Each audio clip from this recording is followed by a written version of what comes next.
जादुई पेंसिल। गांव के एक छोटे से घर में, जहां सूरज की किरणें भी बड़ी मुश्किल से पहुंचती थी, एक लड़का रहता था जिसका नाम आकाश था। आकाश बड़ा सीधा साधा और सपनों से भरा था। उसकी आंखों में हमेशा कुछ कर दिखाने की चमक रहती थी, पर गरीबी एक ऐसी दीवार थी जो उसके और उसके सपनों के बीच हमेशा खड़ी रहती थी। आकाश के पिता एक छोटे से किसान थे जिनकी जमीन पर कुछ खास उगता नहीं था, और माँ घर के कामों में लगी रहती थी। घर में इतना भी पैसा नहीं था कि आकाश को स्कूल भेज सके। वो बस गांव के दूसरे बच्चों को स्कूल जाते देखता और मन ही मन आहें भरता। उसकी सबसे बड़ी चाहत थी पढ़ना और कुछ बनना। एक दिन जब आकाश अपनी पुरानी किताबों के पन्ने पलट रहा था, तो उसकी नज़र एक अजीब सी पेंसिल पर पड़ी। ये पेंसिल किसी आम पेंसिल जैसी नहीं थी। ये थोड़ी मोटी, गहरे भूरे रंग की थी और उस पर कुछ अनजाने अक्षर खुदे हुए थे। ये पेंसिल उसे एक पुरानी अटारी में मिली थी, जहां वो अपनी टूटी हुई पतंग ढूंढ रहा था। उसने सोचा, ये कैसी पेंसिल है? मैंने पहले कभी ऐसी पेंसिल नहीं देखी।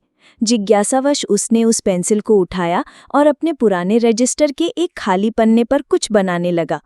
वो अक्सर अपने मनपसंद चित्र बनाता था, कभी उड़ते हुए पक्षी, कभी हरे भरे खेत और कभी अपने सपनों का स्कूल। आज उसने एक सेब का चित्र बनाया। जैसे ही उसने चित्र पूरा किया, उसे अपनी आंखों पर विश्वास नहीं हुआ। वो कागज पर बना सेब असली सेब में बदल गया। उसकी आंखें फटी रह गई। उसने जल्दी से उस सेब को उठाया और सूंघा। वो बिल्कुल असली था, ताज़ा और मीठा। आकाश ने एक और चित्र बनाया, एक गिलास पानी का, और फिर से वही चमत्कार हुआ। पानी का ग्लास कागज से निकलकर उसके सामने आ गया। आकाश को समझ आ गया कि ये कोई साधारण पेंसिल नहीं है, ये एक जादुई पेंसिल है। उसकी खुशी का ठिकाना न रहा। उसे लगा जैसे उसके सारे सपने अब पूरे हो सकते हैं। उसने इस पेंसिल के बारे में किसी को नहीं बताया, क्योंकि उसे डर था कि कहीं कोई उससे ये पेंसिल छीन ना ले। अगले कुछ दिनों तक आकाश ने पेंसिल का इस्तेमाल छोटी छोटी चीज़ें बनाने के लिए किया। उसने अपने लिए नए कपड़े बनाए, अपनी माँ के लिए कुछ गहने और अपने पिता के लिए अच्छे औजार। उसने अपने घर में जो भी कमी थी उसे पूरा कर लिया। अब उनका घर पहले से कहीं बेहतर दिख रहा था। उसके माता पिता हैरान थे, पर आकाश ने उन्हें समझाया कि उसे पुराने बक्से में कुछ चीज़ें मिली थी और उसने उन्हें ठीक कर लिया है। वे भी खुश थे, पर उन्हें इस जादू का कोई अंदाज़ा नहीं था। एक दिन गांव में एक भयानक सूखा पड़ गया। नदियां सूख गईं, खेत बंजर हो गए और जानवरों को पानी मिलना मुश्किल हो गया। लोग परेशान थे। गांव के मुखिया ने कई उपाय किए, पर कुछ भी काम नहीं आया। आकाश ने देखा कि लोग कितनी मुश्किल में हैं। उसने सोचा, मेरी पेंसिल क्या केवल मेरे लिए है? क्या मैं इसका उपयोग गांव की मदद के लिए नहीं कर सकता? उसने रात में चुपके से पेंसिल निकाली और एक बड़े कागज पर बादलों का चित्र बनाना शुरू किया। वो जानता था कि ये एक बड़ी चुनौती है, पर उसने अपना पूरा ध्यान लगा दिया। उसने बादलों को इतना घना और विशाल बनाया कि वो पूरे आसमान को ढक लें। जब उसने आखिरी रेखा खींची तो अचानक हवा चलने लगी और दूर से गर्जना सुनाई दी। कुछ ही देर में आसमान काले बादलों से घिर गया और मूसलाधार बारिश होने लगी। गांव के लोग बारिश देखकर खुशी से झूम उठे। उन्होंने कभी नहीं सोचा था कि इतनी जल्दी बारिश आएगी। खेत फिर से हरे भरे हो गए, नदियां भर गई और जीवन वापस आ गया। लोगों ने भगवान का शुक्रिया अदा किया, पर उन्हें नहीं पता था कि ये सब आकाश की जादुई पेंसिल का कमाल था। बारिश के बाद आकाश ने एक और समस्या देखी। गांव में स्कूल नहीं था, बच्चे पढ़ाई से वंचित थे। आकाश को अपना सपना याद आया। उसने फैसला किया कि वो अपने लिए नहीं, बल्कि पूरे गांव के लिए एक स्कूल बनाएगा। वो एक बड़े मैदान में जाकर स्कूल का नक्शा बनाना शुरू किया। उसने एक बड़ा सुंदर स्कूल बनाया जिसमें कई कमरे थे, एक बड़ा पुस्तकालय था और एक खेल का मैदान भी था। उसने पेंसिल से ईंटें, सीमेंट, लकड़ी और अन्य सभी जरूरी सामान बनाया। दिन रात मेहनत करके उसने एक शानदार स्कूल का निर्माण किया। गांव के लोग हैरान थे कि ये स्कूल अचानक कैसे बन गया। आकाश ने उन्हें बताया कि गांव के पुराने बड़े बुजुर्गों ने मिलकर इसका इंतजाम किया है। हालांकि कुछ लोग अभी भी इस पर संदेह कर रहे थे, पर स्कूल के बनने की खुशी में वे सब कुछ भूल गए।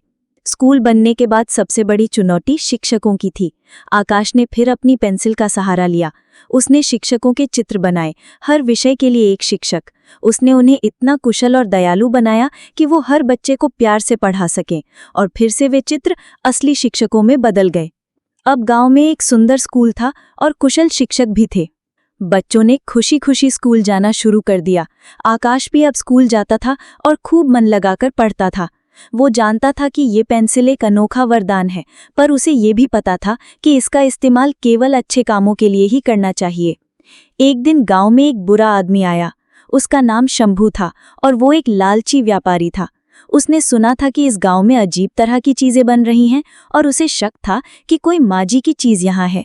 उसने गांव के लोगों को बेवकूफ बनाने की कोशिश की और उनसे उनकी जमीनें सस्ते दामों पर खरीदने लगा। वो बहुत धूर्त था और लोगों को अपनी बातों में फंसा लेता था। शंभू को जल्द ही आकाश और उसकी जादुई पेंसिल के बारे में पता चल गया। उसने आकाश को लालच दिया और कहा कि वो उसे बहुत सारा पैसा देगा अगर वो उसे ये पेंसिल दे। आकाश ने मना कर दिया। शंभू बहुत गुस्सा हुआ और उसने पेंसिल छीनने की योजना बनाई। एक रात जब आकाश सो रहा था तो शंभू उसके घर में घुस आया। उसने पेंसिल चुरा ली। अगली सुबह जब आकाश उठा और उसे पेंसिल नहीं मिली तो वो बहुत दुखी हुआ। उसे पता था कि ये शंभू का काम है। शंभू ने पेंसिल लेकर सबसे पहले अपने लिए एक बड़ा महल बनाया। फिर उसने बहुत सारा सोना, चांदी और हीरे जवाहरात बनाए। वो इतना लालची हो गया था कि उसने सोचा कि अब वो दुनिया का सबसे अमीर आदमी बन जाएगा। पर उसकी नीयत खराब थी और जादुई पेंसिल केवल अच्छे इरादों के लिए ही काम करती थी। शंभू ने एक दिन एक बड़ी सेना बनाने की कोशिश की ताकि वो पूरे गांव पर राज कर सके। पर जब उसने सैनिकों का चित्र बनाया तो वे सैनिक जीवित तो हो गए, पर वो खिलौने बन गए। वो चल फिर तो सकते थे, पर उनमें जान नहीं थी। शंभू घबरा गया। उसे समझ नहीं आया कि ऐसा क्यों हुआ। वो और चीजें बनाने की कोशिश करता, पर हर बार कुछ न कुछ गलत हो जाता। वो जो भी बनाता या तो वो अधूरा रहता, या अजीब बन जाता, या फिर कुछ ही देर में गायब हो जाता। उसने अपने लिए एक सोने का मुकुट बनाया। जैसे ही उसने उसे पहना, वो मुकुट लोहे का बन गया और इतना भारी हो गया कि उसका सिर दर्द करने लगा। उसने एक सोने की गाड़ी बनाई, पर वो गाड़ी जैसे ही चलने लगी, लकड़ी की बन गई और उसके पहिए टूट गए। शंभू को एहसास हुआ कि ये पेंसिल केवल अच्छे मन वाले व्यक्ति के पास ही सही से काम करती है। उसकी लालच और बुराई ने पेंसिल की शक्ति को कम कर दिया था। वो परेशान हो गया और उसने सोचा कि अब वो इस पेंसिल से कुछ भी अच्छा नहीं बना सकता। इधर आकाश को गांव के लोगों से पता चला कि शंभू अजीब अजीब चीजें बना रहा है जो बाद में खराब हो जाती हैं। उसे शक हुआ कि पेंसिल शंभू के पास है और वो उसका गलत इस्तेमाल कर रहा है। एक दिन आकाश ने हिम्मत की और शंभू के महल में गया। उसने देखा कि शंभू परेशान बैठा था और उसके सामने कुछ अजीबोगरीब चीजें पड़ी थीं। आकाश ने शंभू से कहा कि ये पेंसिल केवल अच्छे कामों के लिए है। अगर आप इसका गलत इस्तेमाल करेंगे तो ये काम नहीं करेगी। शंभू पहले तो गुस्सा हुआ, पर फिर उसने देखा कि आकाश कितना शांत और सच्चा है। उसे अपनी गलती का एहसास हुआ। उसने पेंसिल आकाश को वापस कर दी और माफी मांगी। उसने कहा, मैं अब समझ गया हूं कि लालच इंसान को अंधा बना देता है। आकाश ने खुशी खुशी पेंसिल वापस ले ली। उसने शंभू को समझाया कि सच्ची खुशी धन दौलत में नहीं, बल्कि दूसरों की मदद करने में है। शंभू ने अपनी गलतियों को सुधारने का फैसला किया। उसने अपनी खरीदी हुई जमीनें लोगों को वापस कर दी और गांव की भलाई के लिए काम करने लगा। आकाश ने जादुई पेंसिल का इस्तेमाल गांव की भलाई के लिए जारी रखा। उसने गांव में पानी की व्यवस्था बेहतर की, सड़कें बनाई और गांव को खुशहाल बनाया। उसने कभी भी पेंसिल का इस्तेमाल अपने निजी फायदे के लिए नहीं किया। समय बीतता गया, आकाश बड़ा हुआ और उसने अपनी पढ़ाई पूरी की। वो एक शिक्षक बन गया और उसी स्कूल में पढ़ाने लगा जो उसने खुद बनाया था। उसने जादुई पेंसिल को एक सुरक्षित जगह पर रख दिया, पर उसने ये सुनिश्चित किया कि वो पेंसिल कभी भी किसी गलत हाथों में ना पड़े। गांव के लोग हमेशा आकाश को एक नायक मानते थे। वे उसे जादूगर कहते थे, जिसने अपने गांव को बदल दिया था। आकाश ने उन्हें सिखाया कि असली जादू किसी पेंसिल में नहीं, बल्कि अच्छे दिल, सच्ची नीयत और दूसरों की मदद करने की भावना में होता है। जादुई पेंसिल केवल एक माध्यम थी, असली शक्ति तो आकाश के मन में थी।